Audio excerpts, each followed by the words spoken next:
ओम शांति 15 मे 2025 प्रातः मुरली शिव भगवान कर मधुर महावाक्य।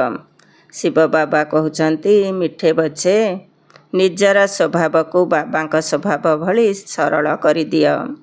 तुम भितर कौन सी अहंकार रहिबा उचित नुहे। तुमर ज्ञानयुक्त बुद्धि हेउ किंतु सेथिरे अभिमान न थाउ। निजर स्वभाव को बाबा स्वभाव भली सरल कर दियो।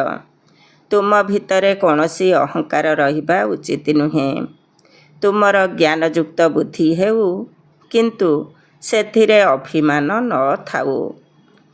प्रश्न सेवा करुथिले मध्य केतेक संतान छोट पिलांक ठारू मध्य निर्बोध अटंती किपरि। सेवा करुथिले मध्य केतेक संतान छोट पिलांक ठारू मध्य निर्बोध अटंती किपरि। उत्तर केतेक संतान सेवा करि चलिछंती अन्य को ज्ञान सुनाई चलिछंती किंतु निजे बाबा को मने पकाउ नाहंती। कहउछंती बाबा आपणक स्मृति भूली होई जाउछी। तेणु बाबा सेमानकु छोट पिलांक ठारू भी निर्बोध बोली कहउछंती। कारण पिला माने केबे निजर पितांकु भूलंती नहीं। तुमको जेउ बाबा राजकुमार राजकुमारी करुछंती तांकु तुमे काहींकी भूली जाउछ। जदि भूली जीव तेबे संपत्ति किपरि मिलिबो। तुमको हाथ द्वारा काम करी मध्य बाबा को मने पकाइबाकु हेबो। ओम शांति। यही पाठ पढ़ार लक्ष्य तो तुम संतान मानक सम्मुखरे रहिछि। पिला माने एकथा मध्य जानिछंती जे बाबा साधारण शरीर रे अछंती ताहा मध्य एक वृद्ध शरीर रे। सेठारे अर्थात सत्य जुगरे वृद्ध अवस्था आसिले मध्य खुशी रही थाए जे मु जाई पुणी छोट पिला हेबी। तेबे ये मध्य जानिछंती यांको बा ब्रह्मा बाबा को मध्य यही खुशी रहुछि जे मु सेठारे जाई यही परी श्रीकृष्ण हेबी। छोट पिलांक सदृश्य चालीचलन होई जाउछि। छोट पिलांक सदृश्य सरल रहुछंती। गर्व अहंकार किछि नाही। बुद्धि ज्ञान युक्त रहिछि। जेपरि स्वभाव एहांकर अछि सेहीपरि तुम मानकर मध्य रहिबा उचित। बाबा आमको राजयोगर पाठ पढ़ाइबाकू आसिछंती। जेउ पाठ पढ़ा द्वारा आमे एहीपरि हेबु। तेणु तुम मानक भितरे यही खुशी रहिबा दरकार जे आमे यही शरीर को त्याग करि जाई पुणी एहीपरि हेबु। सेथिपाई राजयोग शिखुछु। छोट पिला अथवा बड़ समस्ते शरीर छाड़िबे। समस्तंक पाई पाठ पढ़ा गोटिए। ये मध्य कहउछंती मु राजयोग शिखुछि पुणी मु जाई राजकुमार हेबी। तुमे माने मध्य कहउछ आमे राजकुमार कुमारी हेबु। राजकुमार कुमारी हेबा पाई तुमे माने एबे पाठ पढ़ुछ। तेबे अंतिम स्थिति अनुसारे तुम मानकर गति होई जिवो। एबे बुद्धि रे यही निश्चय अछि जे आमे भिकारी रु राजकुमार हेबु। यही भिकारी दुनिया ही समाप्त होई जिवो। तेणु पिला मानकर बहुत खुशी रहिबा उचित। बाबा पिला मानको मध्य निज समान करुछंती। शिव बाबा कहउछंती मोते तो राजकुमार राजकुमारी हेबार नाही। ब्रह्मा बाबा कहउछंती मोते तो हेबार अछि ना। यही परी राजकुमार हेबा पाई मु पाठ पढ़ुछि। एहा राजयोग अटे ना। पिला माने मध्य कहउछंती आमे राजकुमार राजकुमारी हेबु। बाबा कहउछंती तुमे माने बिल्कुल ठीक कथा कहउछ। तुम मानक मुखरे गोलाप अर्थात तुम तुंड सुतुंड होउ। एहा राजकुमार राजकुमारी हेबार परीक्षा अटे। ज्ञान तो बहुत सहज। एबे बाबा को स्मरण करिबाकू हेबो ओ भविष्यत वर्षा को मध्य स्मरण करिबाकू हेबो। यही थिरे ही मेहनत रहिछि। बाबा को मने पकाइले अंतमति स्वगति ଅର୍ଥାତ୍ ଅନ୍ତିମ ସ୍ଥିତି ଅନୁସାରେ ଗତି ହୋଇଯିବ। ସନ୍ନ୍ୟାସୀମାନେ ଉଦାହରଣ ଦେଇଥାନ୍ତି। କେହି ଜଣେ କହିଲା ମୁଁ ମଇଁଷି, ଏବଂ ସିଏ ସତକୁ ସତ ସେହିଭଳି ଅନୁଭବ କରିବାକୁ ଲାଗିଲା। ତେବେ ଏସବୁ ଫାଲତୁ କଥା। ଏଠାରେ ତ ଧର୍ମର କଥା ରହିଛି। ତେଣୁ ବାବା ପିଲାମାନଙ୍କୁ ବୁଝାଉଛନ୍ତି, ଜ୍ଞାନ ତ ବଡ଼ ସହଜ, କିନ୍ତୁ ଯୋଗ କରିବାରେ ବହୁତ ମେହନତ ରହିଛି। ବାବା କେବେ କେବେ କହିଥାନ୍ତି, ତୁମେ ତ ବେବି, ଅର୍ଥାତ୍ ଛୋଟ ପିଲା ଅଟ। ତେବେ ପିଲାମାନଙ୍କର ଅଭିଯୋଗ ଆସୁଛି, ଆମେ କ'ଣ ଛୋଟ ପିଲା? ବାବା କହୁଛନ୍ତି, ହଁ, ତୁମେମାନେ ଛୋଟ ପିଲା ଅଟ। ଯଦିଓ ଜ୍ଞାନ ବହୁତ ଭଲ ଜାଣିଛ, ପ୍ରଦର୍ଶନୀରେ ବହୁତ ଭଲ ସେବା କରୁଛ, ଦିନରାତି ସେବାରେ ଲାଗିଯାଉଛ, ତଥାପି ବି ଛୋଟ ପିଲା ବୋଲି କହିଦେଉଛି। ବାବା କହୁଛନ୍ତି, ଇଏ ବ୍ରହ୍ମା ମଧ୍ୟ ବେବି ଅଟନ୍ତି। ବ୍ରହ୍ମା ବାବା କହୁଛନ୍ତି, ତୁମେମାନେ ମୋ ଠାରୁ ମଧ୍ୟ ବଡ଼, କାରଣ ଏହାଙ୍କ ଉପରେ ତ ବହୁତ ମାମଲା ଅଛି। କୁହାଯାଏ, ଯାହାଙ୍କ ମୁଣ୍ଡରେ ମାମଲା, ତାଙ୍କ ମୁଣ୍ଡ ଉପରେ ସବୁ ପ୍ରକାର ଚିନ୍ତା ରହୁଛି। କେତେ ସମାଚାର ବାବାଙ୍କ ପାଖକୁ ଆସୁଛି, ପୁଣି ସକାଳୁ ଉଠି ଯୋଗ କରିବାକୁ ଚେଷ୍ଟା କରୁଛନ୍ତି। ବର୍ଷା ତ ତାଙ୍କଠାରୁ ହିଁ ପାଇବାକୁ ହେବ। ତେଣୁ ବାବାଙ୍କୁ ମନେ ପକାଇବାକୁ ହେବ। ସବୁ ସନ୍ତାନମାନଙ୍କୁ ମୁଁ ପ୍ରତିଦିନ ବୁଝାଉଛି, ମଧୁର ସନ୍ତାନମାନେ, ତୁମେମାନେ ଯୋଗର ଯାତ୍ରାରେ ବହୁତ କମଜୋର ଅଛ। ଜ୍ଞାନରେ ତ ଭଲ ଅଛ, କିନ୍ତୁ ତୁମେମାନେ ନିଜ ମନକୁ ପଚାର, ମୁଁ ବାବାଙ୍କୁ କେତେ ସମୟ ମନେ ପକାଉଛି? ଆଚ୍ଛା, ଦିନରେ ବହୁତ କାମଧନ୍ଦା ଆଦିରେ ବ୍ୟସ୍ତ ରହୁଛ। ଏମିତି ତ କାମ କରି ମଧ୍ୟ ବାବାଙ୍କୁ ମନେ ପକାଇ ପାରିବ। କଥାରେ ମଧ୍ୟ ଅଛି, ହାତେ କାମ ହୃଦେ ରାମ, ଅର୍ଥାତ୍ ହାତରେ କାମ କରି ମଧ୍ୟ ବୁଦ୍ଧିଯୋଗ ବାବାଙ୍କଠାରେ ଲାଗି ରହୁ। ଯେପରି ଭକ୍ତି ମାର୍ଗରେ ପୂଜା ଇତ୍ୟାଦି କରିଲା ବେଳେ ମଧ୍ୟ ବୁଦ୍ଧି ଅନ୍ୟ ସବୁ ଆଡ଼କୁ କର୍ମଧନ୍ଦା ଆଦିକୁ ଚାଲି ଯାଇଥାଏ, ଅଥବା ସ୍ତ୍ରୀର ସ୍ୱାମୀ ବିଲାତରେ ଥିଲେ ତାଙ୍କର ବୁଦ୍ଧି ସେଠାକୁ ଚାଲି ଯାଇଥାଏ। ଯାହା ସହିତ ଅଧିକ ସମ୍ପର୍କ ଥିବ ତା ଆଡ଼କୁ ବୁଦ୍ଧି ଚାଲିଯିବ। ତେଣୁ ଭଲ ଭାବରେ ସେବା କରିଲେ ମଧ୍ୟ ବାବା ବେବି ବୁଦ୍ଧି କହୁଛନ୍ତି। ବହୁତ ସନ୍ତାନ ଲେଖୁଛନ୍ତି, ଆମେ ବାବାଙ୍କୁ ଭୁଲି ଯାଉଛୁ।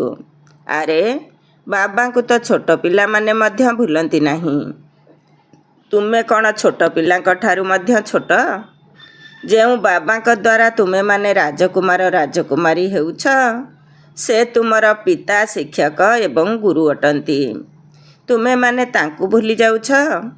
ଯେଉଁ ସନ୍ତାନମାନେ ନିଜର ସମ୍ପୂର୍ଣ୍ଣ ହିସାବ କିତାବ ବାବାଙ୍କ ନିକଟକୁ ପଠାଇ ଦେଉଛନ୍ତି, ବାବା ତାଙ୍କୁ ହିଁ ରାୟ ଦେଉଛନ୍ତି। ପିଲାମାନେ କହିଦେବା ଦରକାର ଯେ ଆମେ ବାବାଙ୍କୁ କିପରି ସ୍ମରଣ କରୁଛୁ, କେତେବେଳେ ସ୍ମରଣ କରୁଛୁ। ପୁଣି ବାବା ରାୟ ଦେବେ। ବାବା ବୁଝିଯିବେ ଯେ ଏହାଙ୍କୁ ଏହି ସେବା କରିବାକୁ ହେବ। ତେଣୁ ସେହି ଅନୁସାରେ ତାଙ୍କୁ କେତେ ସମୟ ମିଳିପାରିବ। ସରକାରୀ ଚାକିରିଆଙ୍କୁ ତ ବହୁତ ଫୁର୍ସତ ମିଳିଥାଏ। କାମ ଟିକେ ହାଲୁକା ହେଲେ ବାବାଙ୍କୁ ସ୍ମରଣ କରୁଥାଅ। ଚାଲି ବୁଲି ମଧ୍ୟ ବାବାଙ୍କର ସ୍ମୃତି ରହୁ। ବାବା ସମୟ ମଧ୍ୟ ଦେଉଛନ୍ତି।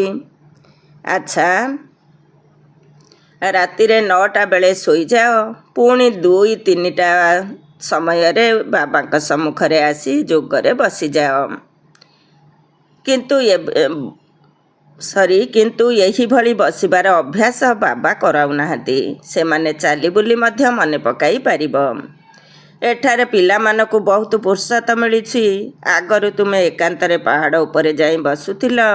ବାବାଙ୍କୁ ତ ନିଶ୍ଚୟ ସ୍ମରଣ କରିବାକୁ ହେବ, ନଚେତ ବିକର୍ମ ବିନାଶ କିପରି ହେବ?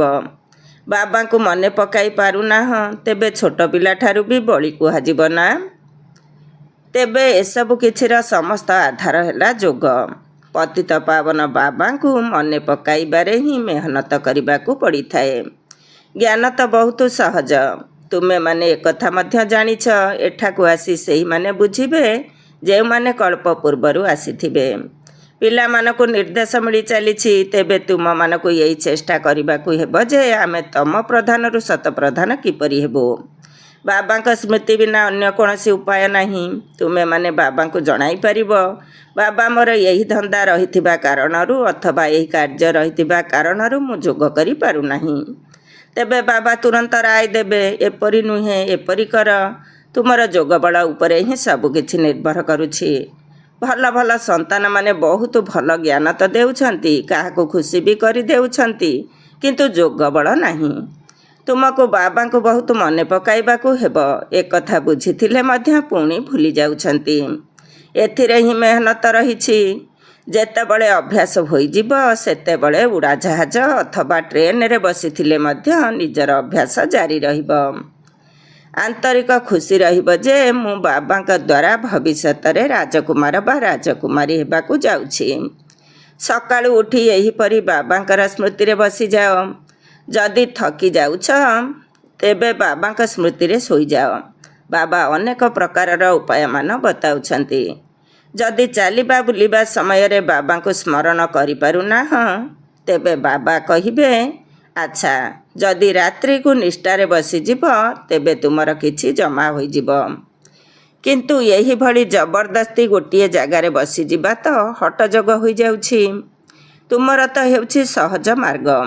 ଆଚ୍ଛା, ରୁଟି ଖାଉଛ, ବାବାଙ୍କୁ ମନେ ପକାଅ, ମୁଁ ବାବାଙ୍କ ଦ୍ୱାରା ବିଶ୍ୱର ମାଲିକ ହେବାକୁ ଯାଉଛି।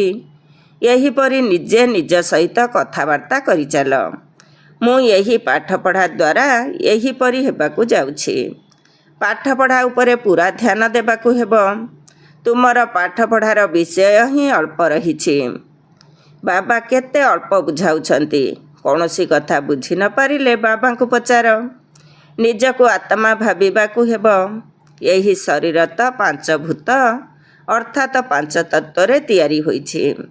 ମୁଁ ଶରୀର ଅଟେ ଏପରି କହିବା ଅର୍ଥାତ୍ ନିଜକୁ ଭୂତ ଭାବିବା। ଏହା ହେଲା ହିଁ ଆସୁରୀ ଦୁନିଆ, ତାହା ହେଲା ଦୈବୀ ଦୁନିଆ। ଏଠାରେ ସମସ୍ତେ ହେଲେ ଦେହ ଅଭିମାନୀ। ନିଜର ଆତ୍ମାକୁ କେହି ହେଲେ ଜାଣିନାହାନ୍ତି। ଭୁଲ ଏବଂ ଠିକ୍ ତ ହୋଇଥାଏ ନା। ଆତ୍ମା ଅବିନାଶୀ, ଏକଥା ବୁଝିବା ଠିକ୍। ନିଜକୁ ବିନାଶୀ ଶରୀର ବୋଲି ଭାବିବା ଭୁଲ। ସମସ୍ତଙ୍କଠାରେ ଦେହର ଅହଙ୍କାର ବହୁତ ରହିଛି। ଏବେ ବାବା କହୁଛନ୍ତି ଏହି ଦେହକୁ ଭୁଲି ଆତ୍ମା ଅଭିମାନୀ ହୁଅ। ଏଥିରେ ହିଁ ମେହନତ ରହିଛି। ତୁମେମାନେ 84 ଜନ୍ମ ନେଉଛ, ଏବେ ଘରକୁ ଫେରିଯିବାକୁ ହେବ।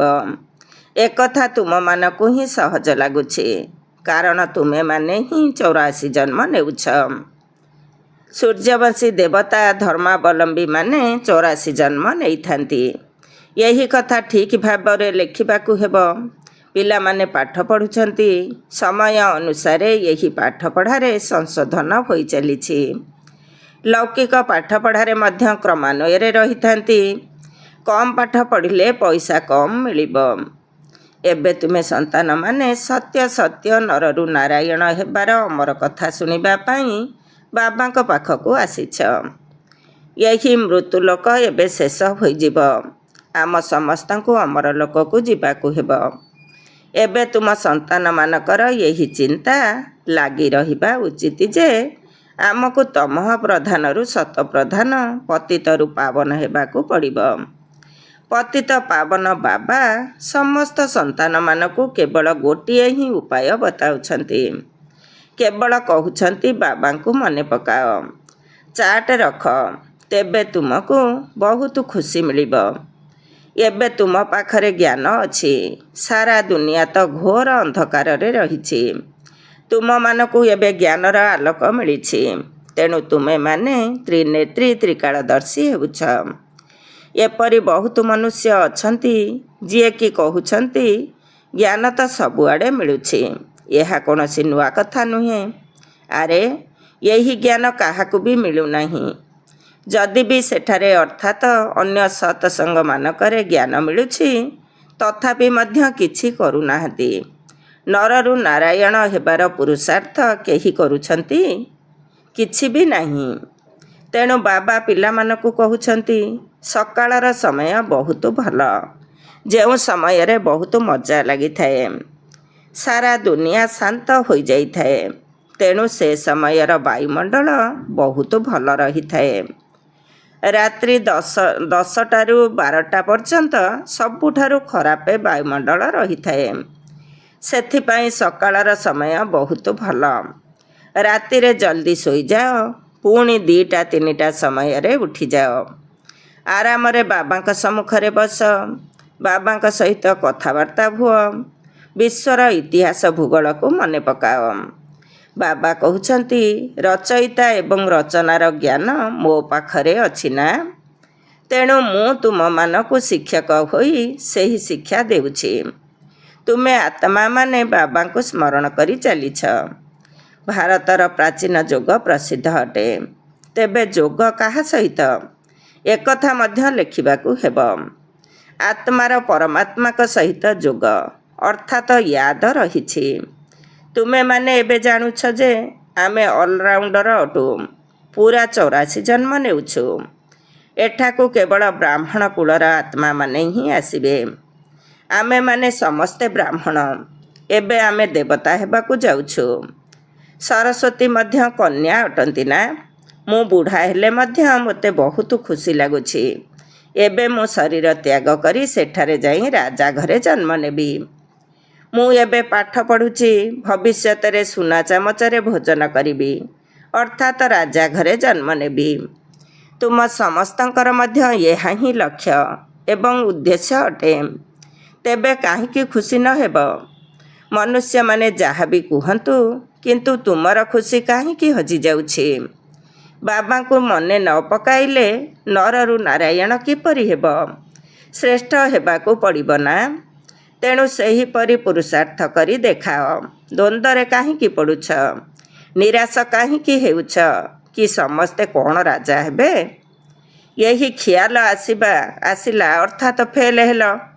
ସ୍କୁଲରେ ବାରିଷ୍ଟରୀ, ଇଞ୍ଜିନିୟରିଂ ଆଦି ପଢ଼ିଥାନ୍ତି। ତେବେ ଏପରି କ'ଣ କୁହାଯିବ ସମସ୍ତେ କ'ଣ ବାରିଷ୍ଟର ହେବେ?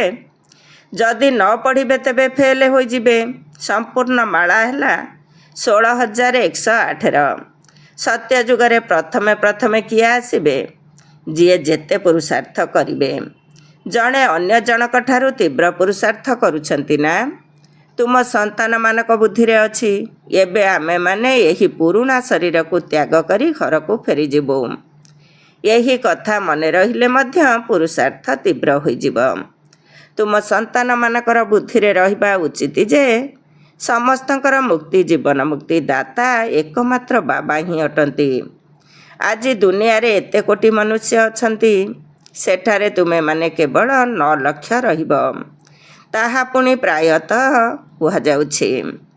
ସତ୍ୟଯୁଗରେ ଆଉ କେତେ ସଂଖ୍ୟା ହେବେ? ରାଜତ୍ୱ ପାଇଁ କିଛି ତ ଲୋକ ଦରକାର ନା? ଏବେ ରାଜତ୍ୱ ସ୍ଥାପନ ହେଉଛି। ବୁଦ୍ଧି କହୁଛି, ସତ୍ୟଯୁଗରେ ବହୁତ ସୁନ୍ଦର ଛୋଟ ବୃକ୍ଷ ହେବ। ନାମ ହିଁ ହେଉଛି ସ୍ୱର୍ଗ, ପାରାଡାଇଜ୍। ତୁମ ସନ୍ତାନମାନଙ୍କ ବୁଦ୍ଧିରେ ଏବେ ସମସ୍ତ ଚକ୍ର ଘୂରି ଚାଲିଛି। ଏହି ଚକ୍ର ସର୍ବଦା ଘୂରି ଚାଲିଲେ ବହୁତ ଭଲ। ଏହି କାଶ ଆଦି ହେବା ମଧ୍ୟ କର୍ମଭୋଗ ଅଟେ। ଏହା ପୁରୁଣା ଜୋତା ଅଟେ। ନୂଆ ତ ଏଠାରେ ମିଳିବ ନାହିଁ। ମୁଁ ପୁନର୍ଜନ୍ମ ତ ନେଉନାହିଁ, ନା କୌଣସି ଗର୍ଭକୁ ଯାଉଛି। ମୁଁ ତ ସାଧାରଣ ଶରୀରରେ ପ୍ରବେଶ କରୁଛି। ଏବେ ତୁମମାନଙ୍କର ଏହା ବାନପ୍ରସ୍ଥ ଅବସ୍ଥା ଅଟେ। ଏବେ ତୁମମାନଙ୍କୁ ବାଣୀରୁ ଊର୍ଦ୍ଧ୍ୱ ଶାନ୍ତିଧାମକୁ ଯିବାକୁ ହେବ। ଯେପରି ରାତି ପରେ ଦିନ, ଦିନ ପରେ ରାତି ନିଶ୍ଚିତ ହେଉଛି, ସେହିପରି ପୁରୁଣା ଦୁନିଆର ବିନାଶ ମଧ୍ୟ ନିଶ୍ଚିତ ହେବ। ଏହି ସଙ୍ଗମ ଯୁଗ ପୁରା ହୋଇ ପୁଣି ସତ୍ୟଯୁଗ ନିଶ୍ଚୟ ଆସିବ। ତେଣୁ ପିଲାମାନଙ୍କୁ ଯୋଗର ଯାତ୍ରା ଉପରେ ବହୁତ ଧ୍ୟାନ ଦେବାକୁ ହେବ, ଯାହାକି ଏବେ ବହୁତ କମ୍ ଅଛି। ସେଥିପାଇଁ ବାବା ତୁମମାନଙ୍କୁ ବେବି ଅର୍ଥାତ୍ ଛୋଟ ପିଲା ବୋଲି କହୁଛନ୍ତି। ପିଲାଳିଆମି ଦେଖାଉଛନ୍ତି, କହୁଛନ୍ତି ବାବାଙ୍କୁ ସ୍ମରଣ କରିପାରୁନାହୁଁ, ତେଣୁ ବେବି କୁହାଯିବ ନା? ତୁମେମାନେ ଛୋଟ ବେବି ଅଟ, ସେଥିପାଇଁ ବାବାଙ୍କୁ ଭୁଲି ଯାଉଛ। ଅତି ମିଠା ବାବା, ଶିକ୍ଷକ, ଗୁରୁ। ଅଧା କଳ୍ପର ପ୍ରାଣର ପ୍ରିୟ ବାବାଙ୍କୁ ଭୁଲି ଯାଉଛ। ଅଧା କଳ୍ପ ହେବ ଦୁଃଖ ସମୟରେ ତୁମେମାନେ ତାଙ୍କୁ ମନେ ପକାଇ ଆସିଛ। ହେ ଭଗବାନ, ଏକଥା ଆତ୍ମା ଶରୀର ଦ୍ୱାରା କହୁଛି ନା। ଏବେ ମୁଁ ଆସିଛି, ତେଣୁ ମୋତେ ଭଲ ଭାବରେ ମନେ ପକାଅ। ଅନେକଙ୍କୁ ରାସ୍ତା ବତାଅ, ଆଗକୁ ଗଲେ ବହୁତ ବୃଦ୍ଧି ହୋଇ ଚାଲିବ। ଧର୍ମର ବୃଦ୍ଧି ତ ହେଉଛି ନା।